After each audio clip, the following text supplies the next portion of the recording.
Bonjour à tous, on est content de vous retrouver à nouveau pour le club à la maison. Comme dimanche dernier, nous nous invitons chez vous. J'espère que vous êtes bien installés, que peut-être vous avez à vos côtés vos frères, vos sœurs, vos familles. En tout cas, nous allons passer ensemble un super moment. Mais attendez, laissez-moi regarder de plus près. Est-ce que vous avez votre Bible à vos côtés? Parce qu'on va en avoir besoin. Allez, je vous laisse 10 secondes pour aller la chercher. Attention, c'est parti!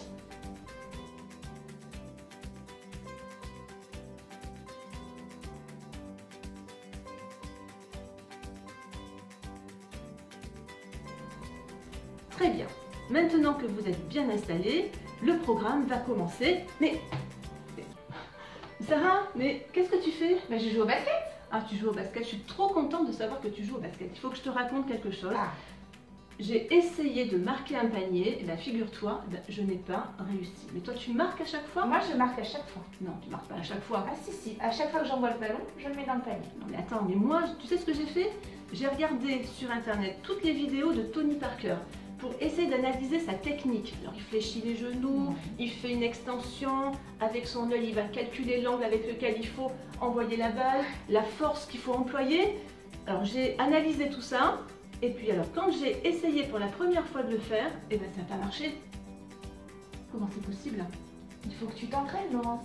Ah d'accord, il faut que je m'entraîne. C'est le secret. Ah, c'est le secret, c'est l'entraînement. Bon, mais écoute, je vais y réfléchir, je vais essayer de faire ça, mais quand tu parles d'entraînement, en fait, ça me fait penser à quelque chose.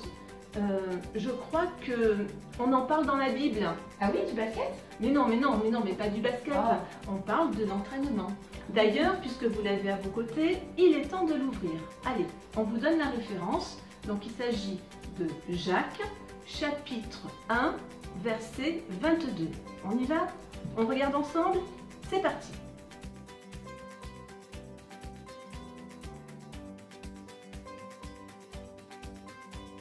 Alors, mettez en pratique la parole et ne vous bornez pas à l'écouter. Voilà ce que nous dit Jacques, chapitre 1, verset 22.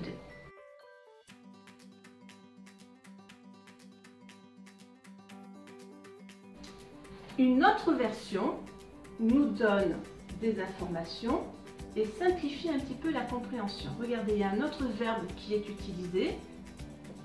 Pratiquez la parole et ne l'écoutez pas seulement.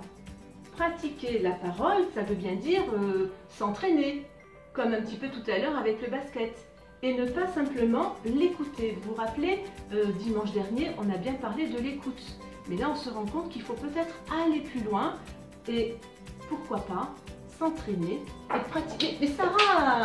Mais tu enfin, l'as dit dès le début, mais moi je l'ai regarde. toujours pas eu, je voulais surligner moi aussi. Écoute, on est devant tout le monde là. Mais vous êtes témoin depuis le début, c'est elle qui l'a, moi aussi. Rends-le-moi, maintenant j'en Puis ai en plus, besoin. tu t'es assise sur mon lit tout à l'heure, je voulais pas assez mon lit. En plus, tu me prends mon feutre, maintenant c'est à moi de l'avoir. Non mais Sarah, non, Non, franchement t'exagères. Mais allez, maintenant tu me le rends. parce que moi, je sais non, pas- c'est le mien, tu l'as trop eu. Franchement, tu l'as trop eu. Puis tu m'agaces. Ben voilà.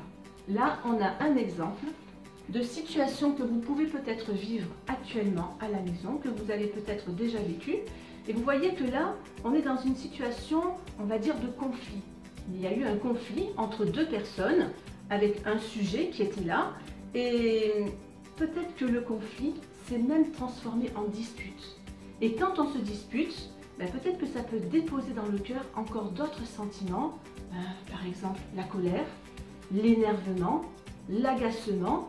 Et ce sont des choses qui descendent dans le cœur et qui vont même y demeurer, y rester longtemps, et du coup on ne va pas s'en sortir. Peut-être qu'il est temps de mettre en pratique la parole de Dieu. Et le Seigneur nous conseille d'agir différemment et de ne pas forcément se mettre en colère. Je vais vous conseiller de lire un autre passage dans la Bible. Il se trouve dans le livre de Colossiens. Alors c'est toujours le Nouveau Testament. Vous le chercherez un petit peu plus tard à la maison. Là je vais simplement vous faire la lecture. Donc dans Colossiens, au chapitre 3 et au verset 13, il est indiqué: supportez-vous les uns les autres. Supportez-vous les uns les autres. Et si l'un a sujet de se plaindre de l'autre, pardonnez-vous réciproquement. Belle leçon qui me donne moi-même à réfléchir. Je me dis que Sarah est certainement embêtée.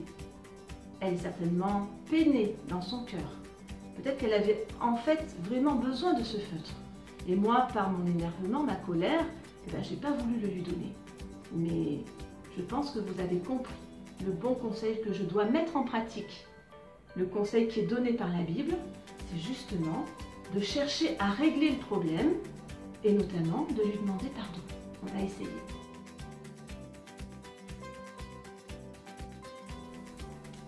Sarah, Sarah, Oui. j'ai quelque chose à te dire. Voilà, on vient de lire un passage dans la Bible et j'ai compris que je devais régler le problème et mettre en pratique la parole. Donc je te demande pardon pour tout à l'heure. Est-ce que tu me pardonnes? Oui, je te pardonne. Voilà. Là, on a un exemple précis de ce que nous pouvons vivre tous les jours.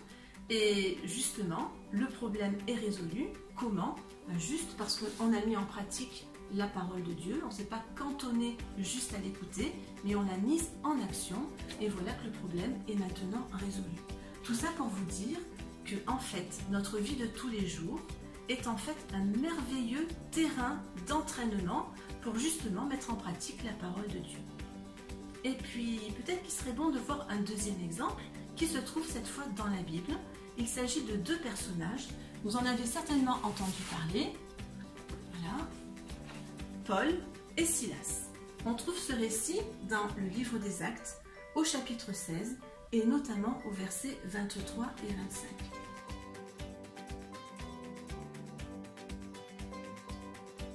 Que se passe-t-il pour ces deux personnages? Leur métier, leur job, c'est de parcourir des pays, des territoires pour annoncer la bonne nouvelle de l'Évangile, pour parler de Jésus. Et il se trouve qu'ils sont très contents de faire cela. Et un jour, injustement, je redis bien injustement, ils vont se retrouver enfermés dans une prison. Ils n'ont rien fait de mal, ils font juste leur métier de tout leur cœur et les voici enfermés dans la prison. Ce sont donc des prisonniers, vous voyez, ils ont des chaînes, ils ne peuvent pas marcher et ils sont là coupés du monde. C'est-à-dire qu'ils ne peuvent pas sortir comme ils veulent, ils ne peuvent pas rencontrer leurs amis, ils sont enfermés, et je vais aller encore plus loin et tu vas comprendre ce mot, ils sont confinés dans cette maison, dans ce lieu qui est en fait une prison. Bon, on peut s'interroger sur leur attitude. Comment serais-tu à leur place? Quel serait le sentiment dans ton cœur? En tout cas, si on s'approche un petit peu, on va se rendre compte que ils sont tout joyeux. Ils n'ont pas l'air tristes, ils n'ont pas l'air en colère, ils n'ont pas l'air d'être dans l'incompréhension, ils ont vraiment l'air heureux, joyeux. Vous savez pourquoi? Et ça c'est le bon message de l'Évangile, c'est que malgré les circonstances, malgré les événements, ils continuent à garder espoir en Jésus. Et quand vous lirez l'histoire à la maison, vous allez vous rendre compte que là, dans ce lieu, tout en étant enfermés et confinés, ils vont continuer à louer et à chanter des louanges pour le Seigneur, et ça va déposer dans leur cœur simplement une paix, et qui va chasser toute incompréhension et toute colère. Donc voilà le bel exemple qu'on peut avoir aussi dans la parole de Dieu, et ça c'est quelque chose qui nous prouve que, voilà, en s'appuyant sur le Seigneur, en mettant en pratique la parole de Dieu, eh bien tous les mauvais sentiments qui peuvent être dans notre cœur, s'envolent automatiquement. Sarah, Oui. est-ce que tu penses que aujourd'hui nous vivons aussi des situations qui sont un petit peu à l'identique? Qu'est-ce que tu peux nous dire à ce sujet? Alors, je pense qu'aujourd'hui, on peut vivre une situation qui est bien semblable. Et peut-être que toi, dans ton cœur, tu te sens aussi enfermé, tu te sens privé de liberté, tu aimerais bien sortir pour aller voir tes amis, tu aimerais bien sortir pour faire les activités que tu aimes, aller voir les personnes que tu aimes.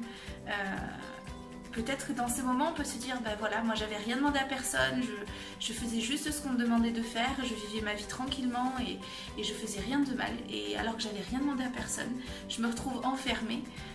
Peut-être que tu as peur de ces 15 jours aussi, comment ils vont se passer, ou même du retour à la normale après le confinement. Et dans la Bible, j'ai trouvé un verset pour toi qui, moi en tout cas, a fait du bien à mon cœur et j'ai envie de te le partager. C'est dans le psaume 84, versets 6 et 7. La Bible dit « Heureux ceux qui placent en toi leur appui. Toi, c'est l'Éternel. Ils trouvent dans leur cœur des chemins tout tracés.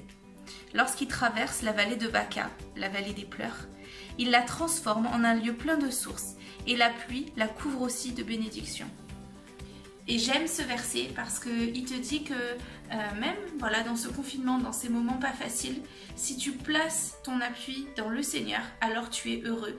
Alors même si tu es triste, même si tu es dans la vallée des pleurs, le Seigneur va te bénir, le Seigneur va te rafraîchir et te faire du bien. Et là encore, je pense qu'on peut mettre en pratique ce verset de la parole et découvrir que même pendant ces moments, eh bien, on peut être heureux. Merci Sarah. Voilà, on arrive au terme de notre vidéo. J'espère que vous avez passé un bon moment en notre présence. En tout cas, n'oubliez pas, la vie de tous les jours est un merveilleux terrain d'entraînement pour justement mettre en pratique la parole de Dieu. Alors le conseil qu'on vous donne avec Sarah, c'est vraiment de passer à l'action. Voilà, vous avez ce temps pour réfléchir, mais surtout pour passer à l'action. On vous fait confiance. On va se retrouver peut-être une prochaine fois par ce biais-là de vidéos. En attendant, on vous souhaite une bonne semaine. On vous dit à bientôt. Bye bye les amis. Bye bye.